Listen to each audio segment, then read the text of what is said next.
चलो जो આપણે હવે મેન્ડલનો એક સંકરણનો પ્રયોગ કરી ગયા હતા.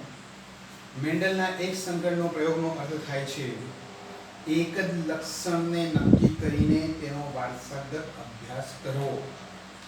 જો કે આપણે એને સામાન્ય શબ્દમાં સમજીને ત્યારબાદ પુસ્તકના શબ્દમાં લઈ ગયા હતા. અહીંયા આપણે આજે એને ટૂંકમાં રિપીટ કરીને એ મેન્ડલના એક સંકરણના પ્રયોગને બાકીની જે સમજૂતીઓ પુસ્તકમાં આપી છે ગાણિતિક સિદ્ધાંતના અનુસાર એક ગાણિતિક સિદ્ધાંત અનુસાર વગેરે બધું સમજીશું. મેન્ડલે પોતાના જે પ્રખ્યાત પ્રયોગો કર્યા વટાણા પર, તેમાં સૌથી વધુ પ્રખ્યાત એનો પ્રયોગ થયો વનસ્પતિમાં ઊંચાઈનો, એટલે વટાણાની ઊંચાઈનો. ઊંચાઈ શું થયું તો એ એક લક્ષણ થયું. ઊંચાઈ એક લક્ષણ થયું. એ જે લક્ષણ છે તે લક્ષણની અભિવ્યક્તિ બે જોવા મળી. બોલો કઈ કઈ બે અભિવ્યક્તિ જોવા મળી? તો ઊંચા છોડ અને નીચા છોડ. આ બંને વચ્ચેનું સંકલન કરાવીને આપણે શીખી ગયા કે ઊંચાઈનું લક્ષણ પ્રભાવી છે, નીચાઈનું લક્ષણ પ્રચ્છન્ન છે. એટલે કે અભિવ્યક્તિ ઊંચાઈની પ્રભાવી, નીચાઈની પ્રચ્છન્ન. આપણે વારંવાર રિપીટ કર્યું હતું કે કોઈ પણ પ્રભાવી અને પ્રચ્છન્ન કઈ રીતે નક્કી કરવું. એ કોઈ પણ પ્રભાવી કે પ્રચ્છન્ન કઈ રીતે નક્કી કરવું તો તેના માટેનો એક જ સિદ્ધાંત છે. કયો સિદ્ધાંત છે? કે એ બે અભિવ્યક્તિઓ વચ્ચે સંકલન કરવામાં આવે. F1 પેઢીમાં જે પ્રાપ્ત થાય તે પ્રભાવી, જે પ્રાપ્ત ન થાય તે પ્રચ્છન્ન. એવું નહીં સમજવાનું કે મેન્ડલ આપણને ઊંચાઈનું લક્ષણ સારું લાગે છે તો પ્રભાવી ને નીચાઈનું સારું નહીં લાગતું તો પ્રચ્છન્ન. ગમે તે આવી શક્યું હોત, પણ તું વટાણામાં વિશ્વમાં ક્યાંય જશો તો આવું આ પ્રભાવી, આ પ્રચ્છન્ન. એનાથી આગળ મેન્ડલે સમજાવ્યું હતું કે આ રીતે થઈ જાય તો F1 પેઢીથી આપણે દર્શાવીએ તો બોલો હું અહીંયા P પેઢી, પછી આપણે F1 પેઢી પર જઈએ. બોલો P પેઢી. કેવા છોડ? તો ઊંચા છોડ. કોની સાથે સંયુગ્મન કરાયું? તો નીચા. આ શુદ્ધ કેવા? આ ઊંચાઈના કેવા? શુદ્ધ. આ નીચાઈ માટે પણ કેવા? શુદ્ધ. બરોબર છે? બંનેની વચ્ચે જ્યારે પરફલન સંકરણ કરાયું, આ ચોકડીની નિશાની સંકરણ સૂચવે છે.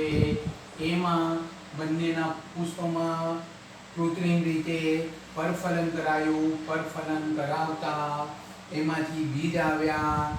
બીજની રોપણી કરી તો જેટલા પણ છોડ આવ્યા એ બધા છોડને શું કહીશું? તો તે બધા છોડને આ બંને છોડની સંતતિ એટલે કે F1 પેઢી કહીશું. બોલો આ F1 પેઢીમાં બધા છોડ કેવા આવ્યા? ઊંચા આવ્યા. એટલે આ પ્રભાવી થયું. તો મેન્ડલે આના પરથી કીધું હતું કે જે પ્રભાવી લક્ષણ અભિવ્યક્તિમાં આવે, એટલે અભિવ્યક્તિ આવે તેનો કેપિટલ મૂળાક્ષર પ્રભાવી માટે લેવો અને એ જ સ્મોલ મૂળાક્ષર પ્રચ્છન્ન માટે લેવો. તો બોલો અહીંયાથી જશે કેપિટલ ટી, અહીંયા થશે સ્મોલ ટી. હવે કોઈને પ્રશ્ન આવે કે સર આવું કેમ?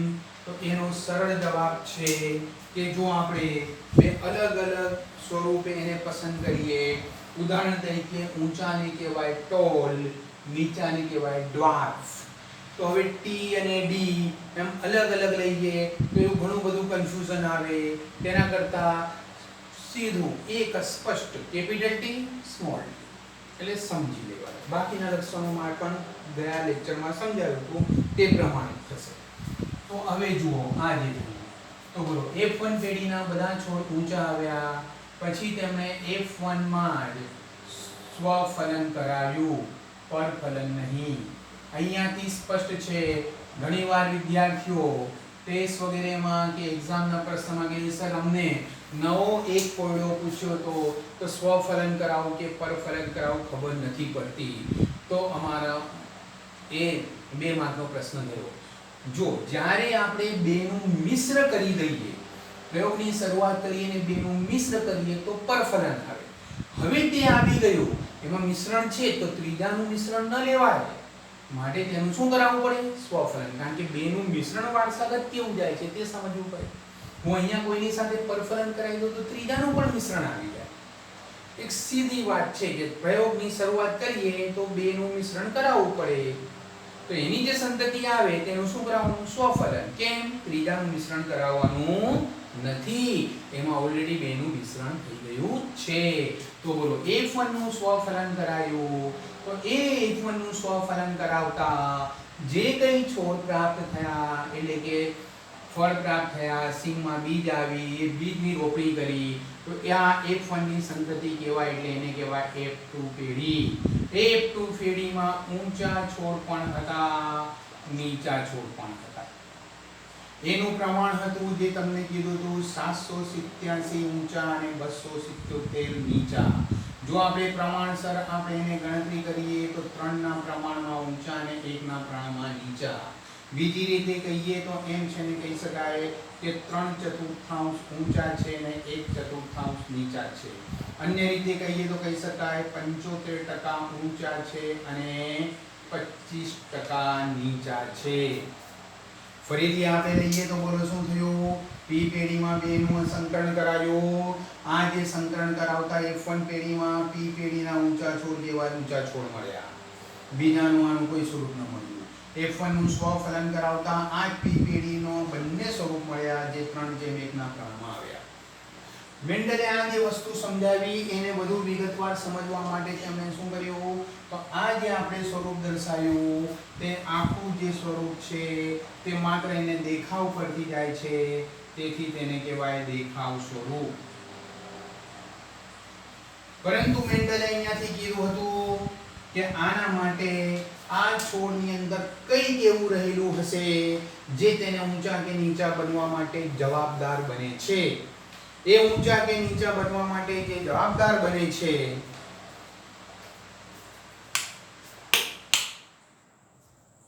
એ જે ઊંચા કે નીચા બનવા માટે જે જવાબદાર બને છે તે વસ્તુ એટલે કે છોડમાં જ હાજર હશે, જે તેના પરાગરજ અને બીજાંડમાં આવી હશે, જેને આપણે જનીન કહીએ છીએ. મેન્ડલે એને કારક કીધા હતા. તો મેન્ડલે આ કારક, પરંતુ આપણે કહીશું જનીન. તો બોલો અહીંયાથી આપણે પ્રયોગ દર્શાવીએ તો પી પેઢી. બોલો પી પેઢીમાં કેવા છોડ લીધા? તો ઊંચા. આ ઊંચા છોડ માટે જો આપણે અહીંયાથી દર્શાવીએ તો બોલો કઈ રીતે? કેપિટલ ટી બે વાર. ચલો એ જ રીતે નીચા છોડની અંદર જે કારકો છે તે સ્મોલ ટી. આ કારકો જનીનો દરેક કોષમાં હોય. ચલો જુઓ અહીંયાથી આવે તો બોલો અહીંયાથી આપણે જન્યુ એટલે કે પ્રાણકોષ દર્શાવવો પડે. અળસૂત્રી વિભાજન પ્રાણકોષ છૂટા પડે તો બોલો કેપિટલ ટી છૂટું પડશે, કેપિટલ ટી. સરખે સરખું બે વાર આવતું હોય તો નહીં દર્શાવવાનું, પરંતુ અહીંયા આપણે એને દર્શાવી દઈએ કારણ કે હજી તમારી શરૂઆત છે. ચલો જો અહીંયાથી આમાં બંનેની વચ્ચે પરફલન કરાયું. પરફલન કરાવીશું તો આનું સંકરણ આની સાથે થાય, આનું આની સાથે થાય. તમને કીધું પહેલું બીજું, પછી બીજું પહેલું બીજું. તો આના માટે તેમણે પ્યુનેટ ચોરસ પદ્ધતિ સમજાવી. એ પ્યુનેટ ચોરસ પદ્ધતિમાં આમ ચોરસ દોરવામાં આવે છે. એવું જરૂરી નહીં કે આમ 300 ચોરસ જ દોરવો, ચત્તોસોરસ પણ દોરી શકાય. આમ બે ભાગ કરવામાં આવે છે. અહીંયાથી આ જન્યુ છે અહીંયા દર્શાવીશું, આ જન્યુ છે તેને અહીં દર્શાવીશું. તો બોલો આ સ્મોલ ટી. આ જન્યુને અહીંયાથી દર્શાવ્યું તો કેપિટલ ટી. બોલો આ રીતે થયું. તો હવે બોલો અહીંયાથી શું આવ્યું? Capital T small T. અહીંથી શું આવ્યું? Capital T small T. બોલો આ પહેલું છે તો પહેલું આના પહેલા સાથે, પહેલું આના બીજા સાથે. હવે આ બીજું લઈએ તો બોલો શું આવે? Capital T small T. આ બીજું છે તો આ બીજું. અને અહીંયા આ પહેલું છે એટલે બીજું પહેલું અને બીજું. તો તમે જોઈ શકો છો અહીંયા બધા આવ્યા તે કેપિટલ ટી સ્મોલ ટી આવ્યા. આને આપણે કહીશું F1 પેઢી. હવે આ જે F1 પેઢી છે તે F1 નું બોલો શું કરવામાં આવે? તો આપણને ખબર છે તે રીતે બેનું મિશ્રણ થઈ ગયું છે એટલે F1 નું સ્વફલન કરવામાં આવે. જો f1 નું સ્વફલન કરવામાં આવે તો હું આમ લખી શકું f1 નું ફલન f1 સાથે જ. તો બોલો f1 capital T small t, f1 capital T small t. તો બોલો અહીંયાથી આપણે દર્શાવીએ તો બોલો એ કેવા છે કેપિટલ T સ્મોલ t એટલે કેવા ઊંચા. હા કેપિટલ T સ્મોલ t એટલે પણ કેવા ઊંચા. તો હવે બોલો અહીંયા n ના જન્યુ દર્શાવીએ તો જોડ છૂટી પડે તો કેપિટલ T અને સ્મોલ t છૂટા પડે તો બોલો અહીંયાથી આ રીતે આમ આવશે. અડધા પરાગરજ કેપિટલ T વાળા બનશે, અડધા પરાગરજ સ્મોલ t વાળા બનશે. અહીંયા અડધા પરાગરજ પ્રભાવી બનશે, અહીંયા પરાગરજ લીધા તો અહીંયા બીજાંડ આવશે. અડધા બીજાંડ પ્રભાવી બનશે, અડધા બીજાંડ પ્રચ્છન્ન બનશે. તે જ રીતે બોલો આને આપણે બીજાંડ લઈએ તો અડધા બીજાંડ પ્રભાવી બનશે, અડધા પ્રચ્છન્ન બનશે. આને પરાગરજ લઈએ તો અડધા પરાગરજ પ્રભાવી વાળા બનશે, અહીંયા અડધા પરાગરજ પ્રભાવી બનશે. આને પણ બીજાંડ લઈ શકાય, આને પણ બીજાંડ લઈ શકાય, આને પણ પરાગરજ લઈ શકાય, આને પણ પરાગરજ લઈ શકાય. કોઈ ફેર પડવાનો નથી. ચલો એમની વચ્ચે પરફલન કરાવવામાં આવ્યું. ચલો પરફલન કરાવવા માટે ફરી પાછું આપણે જે દર્શાવવાનું છે બોલો શું દર્શાવવાનું છે તો પ્યુનેટ ચોરસ દર્શાવવાનું છે. આ જે પ્યુનેટ ચોરસની પદ્ધતિથી આપણે અહીંયાથી દર્શાવીશું તો આ રીતે આપણે આના ભાગ કર્યા. તો બોલો આ પરાગરજ હોય તો અહીંયા, આ બીજાંડ હોય તો અહીંયા. બોલો અહીંયાથી આવશે કેપિટલ T, અહીંયાથી આવશે સ્મોલ t. અહીંયાથી લઈએ તો બોલો કેપિટલ T અને સ્મોલ t. બરોબર છે. તો બોલો અહીંયા શું બનશે capital T capital T, capital T small t. અહીંયા શું બનશે તો capital T small t, small t small t. પહેલું પહેલું પહેલું બીજું. તો બોલો અહીંયા પહેલા બીજા લખેલા છે ને આ પહેલું છે તો પહેલું પહેલું પહેલું બીજું. હવે આ બીજું અહીંયા લખ્યું છે તો આ પહેલું અને બીજું અહીંયા છે તો બોલો બીજું પહેલું, બીજું પહેલું, બીજું બીજું. તો અહીંયાથી આપણે દર્શાવીએ તો બોલો આ જે સ્વરૂપ છે તેની અંદર દર્શાવતા આપણને ખબર પડે છે આ જે ભાગ છે તેને હું અહીંયાથી દર્શાવી દઉં છું. હવે તો બોલો શું થશે આ દેખાવ સ્વરૂપની અહીંયાથી બોલો ખ્યાલ આવવો જોઈએ. બોલો અહીંયા કેવા છોડ બનશે તો કેપિટલ T કેપિટલ T બંને પ્રભાવી છે તો દેખીતી રીતે પ્રભાવી લક્ષણ એટલે કે ઊંચા છોડ. ચલો ત્યારબાદ બોલો અહીંયાથી બોલો આ કેપિટલ T સ્મોલ t, આ કેપિટલ T સ્મોલ t એટલે બે વાર આવ્યા કેપિટલ T સ્મોલ t. તો બોલો તેની અંદર પણ બોલો પ્રભાવી હાજર છે તો એ લક્ષણ પ્રભાવી જ આવશે અભિવ્યક્તિ અને છોડ બનશે ઊંચા. અહીંયા આવશે સ્મોલ t તો સ્મોલ t અહીંયા પ્રભાવી ગેરહાજર છે એટલે કે માત્ર પ્રચ્છન્ન છે એટલે છોડ બનશે નીચા. હવે તમે જોઈ શકો છો આ પિતૃ જેવા જ બન્યા અહીંયાથી દેખાય છે. તો બોલો 2 ના પ્રમાણમાં કેપિટલ T સ્મોલ t ઊંચા છોડ, 1 ના પ્રમાણમાં કેપિટલ T ઊંચા છોડ. તો 2 ને 1 3 ના પ્રમાણમાં કેવા ઊંચા એટલે કે પ્રભાવી. સ્મોલ t પ્રચ્છન્ન એટલે 1 ના પ્રમાણમાં કેવા નીચા એટલે કેવા પ્રચ્છન્ન. થઈ ગયું આટલું એટલે 3:1 થયા. પરંતુ દેખાવ સ્વરૂપના આધારે આપણે ગણીએ તો એ દેખાવ સ્વરૂપના આધારે જે કહે છે આખું તે આમ કહી શકાય 3:1. પરંતુ અહીંયા આપણે આ જનીનિક સ્વરૂપ દર્શાવ્યું છે. બોલો જનીનના સ્વરૂપના આધારે દર્શાવીએ તો વાસ્તવમાં પરિણામ આવે છે 1:2:1. પ્રશ્ન આવે કે સર આ 1:2:1 કેમ કર્યું તો ખ્યાલ આવજો 1 ના પ્રમાણમાં કેપિટલ T છે તો તેને લખીશું સમયુગ્મી પ્રભાવી.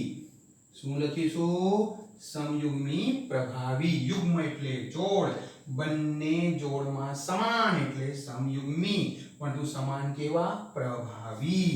ચલો આ 2 ના પ્રમાણમાં આવ્યા છે બોલો તેમાં એક પ્રભાવી છે અને એક પ્રચ્છન્ન છે તો તેને લખાય વિષમયુગ્મી.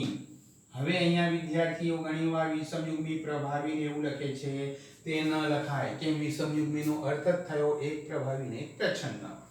ચલો ત્યારબાદ 1 ના પ્રમાણમાં બંને પ્રચ્છન્ન છે સ્મોલ t તો આ 1 ના પ્રમાણમાં બંને સમાન હોવાથી તેને લખાય સમયુગ્મી. જોડ છે એટલે સમયુગ્મી ને સરખે સરખીની છે અને કેવી છે પ્રચ્છન્ન. બરોબર.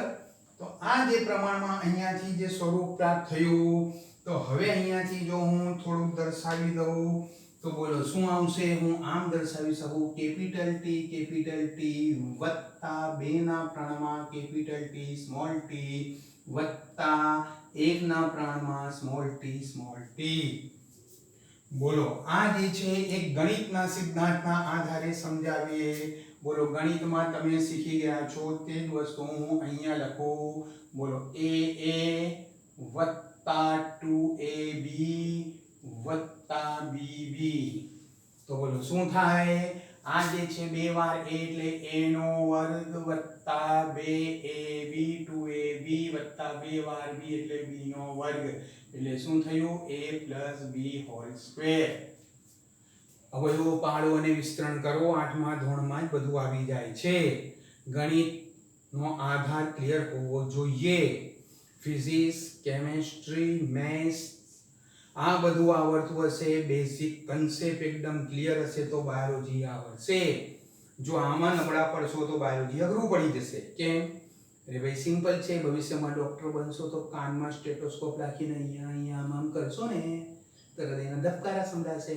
તો બધા ધડ નહીં, એ ખ્યાલ આવવો જોઈએ. ECG માં ગ્રાફ જાય છે તો ખ્યાલ આવવો જોઈએ. એક્સરે માં શું દેખાય છે તે ખ્યાલ આવવો જોઈએ. બધું ગણિત અને ફિઝિક્સ આવડવું જોઈએ. કેમેસ્ટ્રી આવડવું જોઈએ. દવાઓ ઇન્જેક્શન શું છે? રસાયણો છે. કેમેસ્ટ્રી ટીપ ઓફ ટંગ હોવું જોઈએ. ફિઝિક્સ તો એમાં જ આવડવું જોઈએ તો જ આવડે બાયોલોજી. તો જુઓ અહીંયાથી આ જે છે બોલો અહીંયાથી આ 2 વાર ટી, 2 વાર એને બદલે 2 વાર ટી, 2 વાર સ્મોલ ટી, 2 વાર બી ને બદલે સ્મોલ ટી, વચ્ચે 2 કરીને કેપિટલ અને સ્મોલ તો બોલો 2 કરીને ab. તો હું આ જે સ્વરૂપ છે તે સ્વરૂપને બોલો અહીંયા દર્શાવી દઉં. શું બનશે? t whole square. આ પદ્ધતિથી આખું આ સમજાવી શકાય. આને આપણે કહીશું જનીન સ્વરૂપ. આ દેખાવ સ્વરૂપ પણ આવડવું જોઈએ ને આ જનીન સ્વરૂપ પણ આવડવું જોઈએ. આ જે છે તે કોઈ પણ લક્ષણ લઈને તમે પ્રયોગને રિપીટ કરી શકો છો. કોઈ પણ લક્ષણ લઈને. કઈ રીતે? પુષ્પનો રંગ જાંબલી અને સફેદ, જેમાં F1 પેઢીમાં જાંબલી મળે છે. કઈ રીતે? મેન્ડલ પ્રયોગ કરી ગયા અને આપણને બતાવી ગયા. સાથે સાત લક્ષણમાં કોણ પ્રભાવી છે કોણ પ્રચ્છન્ન તે યાદ હોવું જોઈએ. આપણે પણ 2-3 વાર ટેબલ રિપીટ કર્યું છે. પુસ્તકમાં ટેબલ છે તે આવડવું જોઈએ. તો બોલો capital V violet, small v small v. પ્રયોગ શરૂ કરવાનો. માત્ર t ને બદલે v થઈ જશે. આખી પદ્ધતિ એને જ રહેશે. તો જુઓ આટલું જે મેન્ડલે આખું સમજાવ્યું છે તેને હવે મેન્ડલે જે રીતે ગાણિતિક સ્વરૂપમાં સમજાવ્યું તે અહીંયાથી બોલો આ આખું આપણે પ્રયોગ વગેરે લઈ ગયા હતા અને પ્રયોગને અહીંયાથી આપણે સમજાવી ગયા હતા. વૈકલ્પિક કારકો અને બધું જ. તો જુઓ પેજ નંબર 72 પર મેન્ડલે આપેલા સમજૂતી પ્રમાણમાં સમજૂતી લાંબી ચાલે છે પણ તો મૂળ સમજૂતી આપણે લઈ ગયા તે જ છે. પેજ નંબર 72 પર છેલ્લો પેરેગ્રાફ. કારણ કે આપણે અગાઉનું ફરી પાછું લઈ ગયા છે. આ જ વસ્તુ આખી જે છે તે એમાં આવી ગઈ છે. બોલો છેલ્લો પેરેગ્રાફ. પ્રભાવિતા એટલે પ્રભુતા અને પ્રચ્છન્નના સંકલ્પને યાદ રાખવા માટે આ અનુકૂળ અને તર્કસંગત રહેશે કે મોટા કેપિટલ અને નાના સ્મોલ અક્ષરોનો પ્રયોગ કરવામાં આવે. ઊંચા માટે કેપિટલ ટી અને નીચા માટે સ્મોલ ડી અક્ષરનો ઉપયોગ ન કરવો. કારણ કે એ યાદ રાખવું કઠિન થઈ જશે કે કેપિટલ ટી અને સ્મોલ ડી એક જ જનીન લક્ષણના LL છે કે નથી. LL એટલે પરસ્પર સામસામે એકની બે અભિવ્યક્તિ. સંયુગ્મીની બાબતે LL સમાન હોય. સંયુગ્મીમાં બોલો બંને LL, સંયુગ્મી પ્રભાવી બંને LL સમાન, સંયુગ્મી પ્રચ્છન્ન બંને LL સમાન. સંયુગ્મીના બાબતે LL સમાન હોઈ શકે જેમ કે કેપિટલ T અને સ્મોલ t અથવા વિષમયુગ્મીના બાબતે LL અસમાન હોય કેપિટલ T અને સ્મોલ t. જેમ કે કેપિટલ T સ્મોલ t જ્યારે કેપિટલ T સ્મોલ t છોડ એક લક્ષણનું નિયંત્રણ કરવા માટે જનીન માટે વિષમયુગ્મી શબ્દ છે. બોલો એક જ લક્ષણ ઊંચાઈ માટે બે અલગ અલગ છે એટલે છે કયું છે તે વિષમયુગ્મી છે. તેને એક સંકરણ કહેવામાં આવે છે. કેમ એક સંકરણ? એક જ લક્ષણના બે એક સાથે આવી ગયા માટે તેનું નામ એક સંકરણનો પ્રયોગ, અને આનું નામ એક જનીનની અભિવ્યક્તિનો પ્રયોગ, એક સંકરણનો પ્રયોગ. કેપિટલ ટી અને સ્મોલ ટી, કેપિટલ ટી અને સ્મોલ ટી વચ્ચે કરવામાં આવે છે સંકરણને આમ એક સંકરણનો પ્રયોગ પણ કહે છે. બોલો અહીંયાથી શરૂ કરીએ તો બધું સ્પષ્ટ થાય. Capital T, small T. બોલો કેપિટલ ટી, સ્મોલ ટી ન વંચાય. અને કીધું તું ન છે બોલાય. શું છે બોલવું પડે? સંયુગ્મી પ્રભાવી, સંયુગ્મી પ્રચ્છન્ન. પેજ નંબર 73 પર. આ નિરીક્ષણ પરથી પ્રચ્છન્ન પિતૃ લક્ષણની અભિવ્યક્તિ કોઈપણ સંમિશ્રણ વગર એકટુ પેઢીમાં થાય છે. પ્રચ્છન્નની અભિવ્યક્તિ, બોલો પ્રચ્છન્નની અભિવ્યક્તિ એકના પ્રમાણમાં કોઈ પણ પ્રકારનું મિશ્રણ ન હોય તો, પ્રભાવી માટે મિશ્રણ ન હોય તો પણ ને મિશ્રણ હોય તો પણ. તો પ્રભાવી બે રીતે મળે, મિશ્ર થઈને પણ મળે, શુદ્ધ પણ મળે. પરંતુ પ્રચ્છન્ન તો હંમેશા કેવું મળે? શુદ્ધ જ મળે. આપણે એ તાણ કાઢી શકીએ છીએ કે જ્યારે અર્ધીકરણ દરમિયાન ઊંચા અને નીચા છોડના જન્યુનું નિર્માણ થાય છે ત્યારે પિતૃ જોડમાંના એલેલ એકબીજાથી અલગ થાય અથવા વિશ્લેષણ પામે છે. બોલો આ પિતૃ એલેલ હતા તે અલગ અલગ પ્રાણકોષમાં ગયા, જેને આપણે અર્ધસૂત્રી ભાજન કહીએ છીએ. અહીંયા પિતૃ એલેલ હતા, અલગ અલગ કોષમાં ગયા. બોલો આના માટે F1 નું સ્વફલન કરી તો આની અંદર પણ હવે F2 માટે તો આ પિતૃ જ ગણાય. આનું F1 માટે P પેઢી પિતૃ, F1 કોનું પિતૃ? F2 નું. આ F2 અહીંયાથી છે. બોલો F2 પેઢીનું પિતૃ કોણ? F1. તો બોલો તેની અંદર જ્યારે પ્રાણકોષનું નિર્માણ થયું તો બોલો તે વિષમયુગ્મી હતું. તો અડધામાં કેપિટલ ટી ગયું, અડધામાં સ્મોલ ટી. તો શું થયું? જોડ છૂટી પડે છે. છૂટી પડે એટલે વિશ્લેષણ કરો, અલગ પાડવી દો. એલેલ એકબીજાથી અલગ થાય અને વિશ્લેષણ પામે છે અને માત્ર એક જ એલેલ જન્યુમાં પ્રવેશે. બોલો જન્યુમાં કેટલો એલેલ હોય? એક જ હોય. યાદ રાખવાનું. બોલો એલેલ જોડમાં દર્શાવીએ તો તે કોણ થયું? સજીવ થયો. ને એલેલ કોઈ એક જ દર્શાવીએ તો કેવું થયું? તે જન્યુ થયો. ઉદાહરણ તરીકે લઈએ, એકવાર એક છે જગ્યાએ આવો જ એક પ્રશ્ન આવ્યો તો કે લાંબા કાનવાળો સસલો દોરો. આ એક પ્રશ્ન એક જગ્યાએ એકને લેક્ચરશીપના પ્રયોગમાં પૂછવામાં, ઇન્ટરવ્યુમાં પૂછવામાં આવ્યો. લાંબા કાનવાળો સસલો દોરો. તો લાંબા કાન, લોંગ, કેપિટલ એલ. તો બોલો શું દોરવાનું? Capital L. પતી ગયું.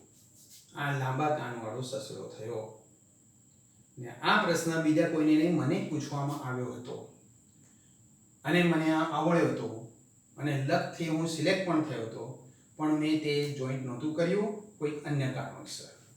બોલો ટૂંકા કાનવાળો સસલો દોરો. આવડી ગયું? કઈ રીતે? Small L. સસલો નહીં દોરવા બેસવાનું કે આમ લાંબા કાન છે, ટૂંકા કાન છે. વૈજ્ઞાનિક અભિગમ હોવો જોઈએ. તો જો અહીંયાથી આ જે સ્વરૂપ છે ત્યાંથી બોલો શું થાય? અહીંયાથી બોલો આ જે હું દોરું તો બોલો આ શું કહેવાય? સસલો. આ શું કહેવાય? સસલો. બોલો અહીંયા આ જે નર સસલો ને આ માદા સસલું. બોલો હવે અહીંયાથી એની પ્રાણકોષ છૂટું પડે તો આ જે કેપિટલ એલ ને કેપિટલ એલ આમ કરી દીધું હોય તો આને શું કહેવાય? શુક્રકોષ. કારણ કે અર્ધસૂત્રી ભાજનની ક્રિયા થઈને બેમાંથી એક જ પ્રાપ્ત થયું છે. આને બોલો અહીંયાથી છૂટું પ્રાપ્ત થાય તો બોલો આને શું કહેવાય? અંડકોષ. એટલે પ્રાણકોષમાં કેવા હોય? એલ જોડમાં ન હોય, જોડનું એક જ હોય. પરંતુ બોલો અહીંયાથી આ જે છે, સોરી આ લખવામાં પેલું કેપિટલ ટી નું હમણાં સમજાવ્યું છે થઈ ગયું સ્મોલ એલ. ખ્યાલ આવે છે? તો જુઓ આ જે છે ત્યાંથી આખું આ જે સ્વરૂપ સ્પષ્ટ રહેવું જોઈએ. હવે સસલા પરથી ઉદાહરણ આપી દીધું, ભવિષ્યમાં તમે સસલા ન બની જતા. એલએસ નું આ યાદચ્છિક, રેન્ડમ, અનિયમિત હોય છે અને જન્યુમાં કોઈ એલેલ હોવાની સંભાવના 50% હોય છે. દેખી દો બે છે, બેમાંથી અડધી છૂટી પડશે તો 50%. આ સંકર પ્રયોગના પરિણામો પરથી પ્રસ્થાપિત થઈ ચૂક્યું છે કે આ પ્રકારે ઊંચા સમયુગ્મી પ્રભાવી કેપિટલ છોડના જન્યુ કેપિટલ ટી એલએલ અને નીચા સમયુગ્મી પ્રચ્છન્ન સ્મોલ ટી છોડમાં પ્રચ્છન્ન એલએલ હોય. કેપિટલ ટી માંથી સમયુગ્મી પ્રભાવીમાંથી એલએલ જન્યુમાં કેપિટલ ટી હશે. સમયુગ્મી પ્રચ્છન્નમાંથી LL પ્રાઇમ કોષમાં સ્મોલ t એટલે કોઈ એક જ હશે. ફલન દરમિયાન આ બે LLT એક પિતૃમાંથી પરાગના માધ્યમ દ્વારા સ્મોલ t એટલે પ્રચ્છન્ન બીજા પિતૃમાંથી અંડકોષના માધ્યમમાં આવીને જોડાણ પામે છે. આને આપણે પરાગરજ લઈએ તો બોલો પરાગના માધ્યમ દ્વારા એક આવશે એટલે કેપિટલ T અને આને બીજાને લઈશું તો શું આવશે સ્મોલ t. તો બોલો ફરી પાછું F1 માં બોલો જોડ બની જશે. કઈ જોડ બની હશે LL ની કેપિટલ T સ્મોલ t. આ પ્રયોગ જે છે તેની આખી સમજૂતી છે. જો કે હું સરળ શબ્દમાં તમને લઈ ગયો છું પણ એક એક શબ્દ સાથે પુસ્તકના શબ્દ સાથે કારણ કે નીટ હોય કે બોર્ડ હોય કે ગુજકેટ હોય પુસ્તકમાં જ આવવાનું છે. આ પુસ્તકમાંથી એક શબ્દ બહારનું નથી આવવાનું કોઈ પણ એક્ઝામમાં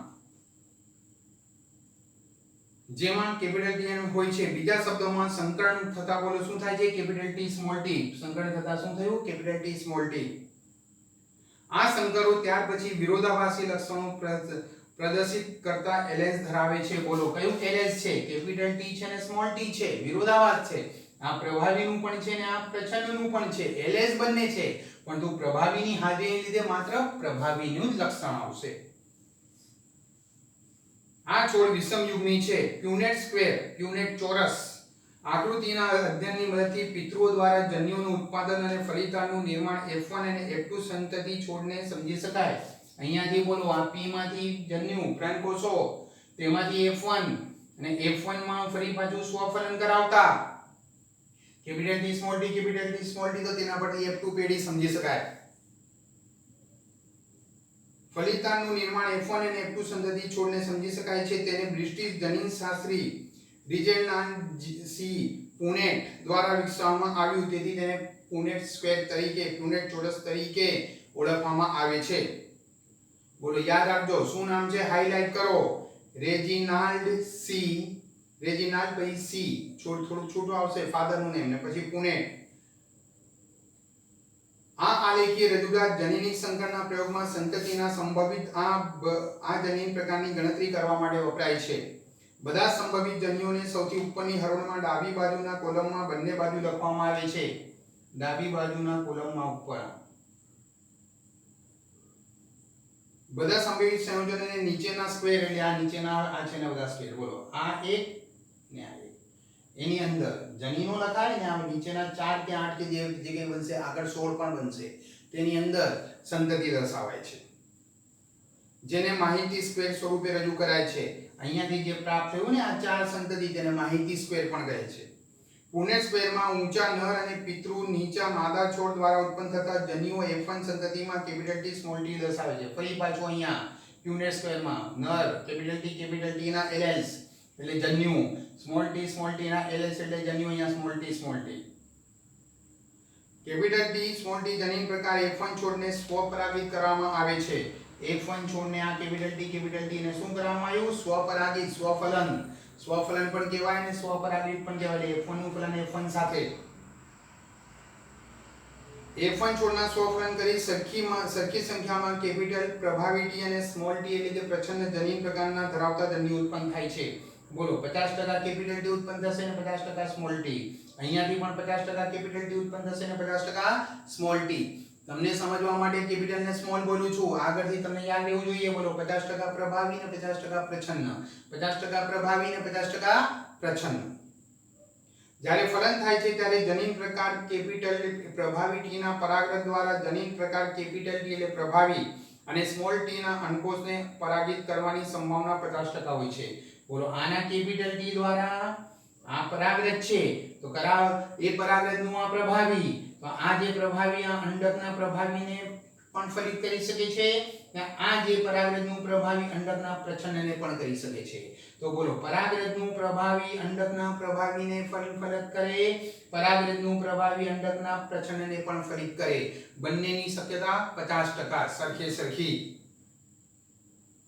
અને તે છે રીતે આ ઉપરાંત જનીન પ્રચ્છન્ન T ના પરાગરજ જનીન પ્રકાર પ્રભાવી T અને જનીન પ્રકાર સ્મોલ t એટલે પ્રચ્છન્ન અંડકોષને પરાગિત કરવાની પણ સંભાવના 50%. બોલો અહીંયાથી આ પ્રચ્છન્ન આયુ પરાગરજ બોલો આ જે પરાગરજ પ્રચ્છન્ન આયુ તો તે અહીંયાથી અંડકના પ્રભાવીને પણ ફલિત કરી શકે છે અને અંડકના પ્રચ્છન્નને પણ ફલિત કરી શકે છે. યાદચ્છિક આધારિત ફલનનું પરિણામ એ હોય છે કે ફલિતાંડ એટલે યુગ્મન જ સમયુગ્મી પ્રભાવી કેપિટલ ટી વિષમયુગ્મી capital T small T capital T small T capital T small T અને સ્મોલ ટી એટલે સમયુગ્મી પ્રચ્છન્ન હોઈ શકે છે. પ્યુનેટ સ્ક્વેર દ્વારા યાદચ્છિક ફલનના પરિણામે 1/4 સમયુગ્મી પ્રભાવી 1/2 વિષમયુગ્મી અને 1/4 સમયુગ્મી પ્રચ્છન્ન જોઈ શકાય છે. બોલો 1/4 પ્રમાણમાં કોણ આવ્યું? સમયુગ્મી પ્રભાવી. 1/2 ના પ્રમાણમાં 2 ના પ્રમાણમાં કોણ આવ્યું? વિષમયુગ્મી. અને 1/4 ના પ્રમાણમાં કોણ આવ્યું? સમયુગ્મી પ્રચ્છન્ન. પ્રમાણ લખી દઈએ તો અહીંયાથી આમ પણ થઈ શકે. બોલો આ 1/4 થયું, આ 1/2 થયું ને આ 1/4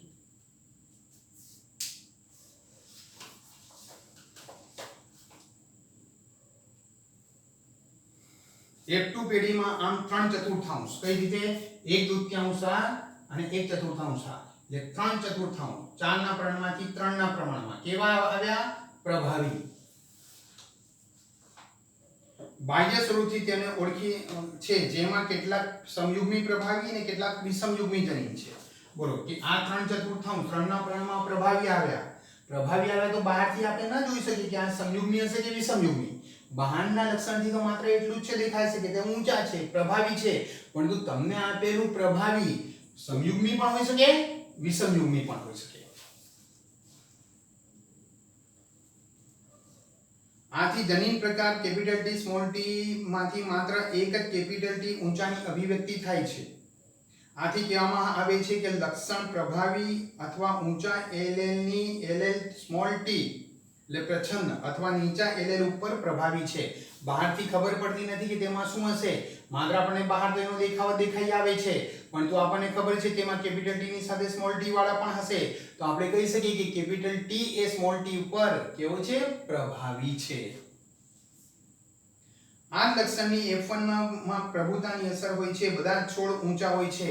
બોલો F1 માં પણ આવી પ્રભાવી બધા ઊંચા છે, પરંતુ બધામાં વિષમયુગ્મી છે એટલે પ્રભાવી પ્રચ્છન્ન પર પ્રભાવી સાબિત થાય છે. એટલે કેપિટલ T સ્મોલ t પર પ્રભાવી સાબિત થાય છે. ઊંચાઈની અભિવ્યક્તિ નીચા પર પ્રભાવી સ્થાપિત થાય છે. F2 પેઢીમાં 3/4 ઊંચા છોડ હોય છે, ભલે જનીન પ્રકાર 1/2 વિષમયુગ્મી હોય અથવા 1/4 સમયુગ્મી હોય. અંતમાં સ્વરૂપ પ્રકાર 3/4 ઊંચા 1/2 નીચા. 1/4 નીચા એટલે કે 3 જેમ પ્રમાણ ઉપરાંત આને 1/2 પણ કહે છે. સીધું પ્રમાણ લઈએ તો 3/1, પરંતુ અહીંયાથી લઈએ તો 1/2 તો આ રીતે આપણે એને દર્શાવીએ તો ગાણિતિક દ્વિપદી સંગન્યતામાં વ્યક્ત કરી શકાય, જેને એમણે ax+by હોલ સ્ક્વેર આપેલું છે. શું આપ્યું છે? ax+by whole square. આપણે એક સિમ્પલ લીધું a+b હોલ સ્ક્વેર, સાથે x નથી લીધો.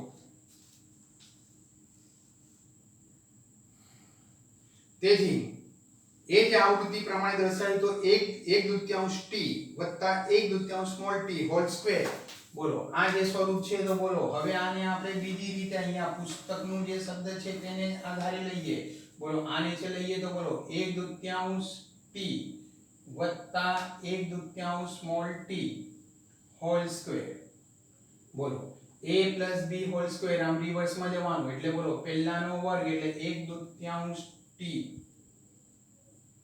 થયું એટલું. ચલો પછી બોલો શું? 1/2 t સ્ક્વેર થયું. પછી વત્તા કરીને બોલો 2 ગુણ્યા પહેલું અને બીજું તો 2 ગુણ્યા પહેલું 1/2 કેપિટલ T ગુણ્યા 1/2 સ્મોલ t વત્તા 1/2 સ્મોલ t નો વર્ગ. બોલો અહીંયાથી કરીએ 1/2 નો વર્ગ એટલે 1/4 t નો વર્ગ એટલે 2 વાર t એટલે 1/4 સમયુગ્મી પ્રભાવી.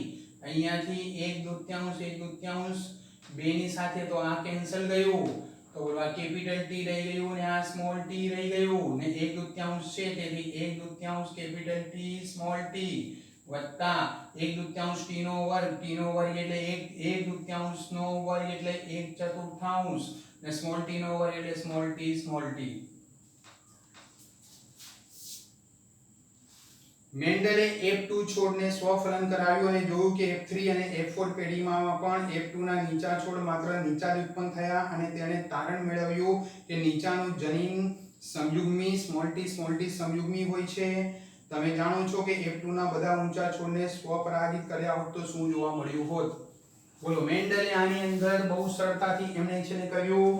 આ જે એમને નીચા છોડ મળ્યા હતા તે F2 પેઢીના નીચા છોડનું F3 F4 મેળવ્યું તો હંમેશા કેવા આવ્યા? નીચા જ આવ્યા. અને અંદર છે પ્રશ્ન તરીકે તમને વિચારવાનું આપ્યું છે કે જો ઊંચાને સ્વપરાગિત કરાયું હોત તો શું મળ્યું હોત?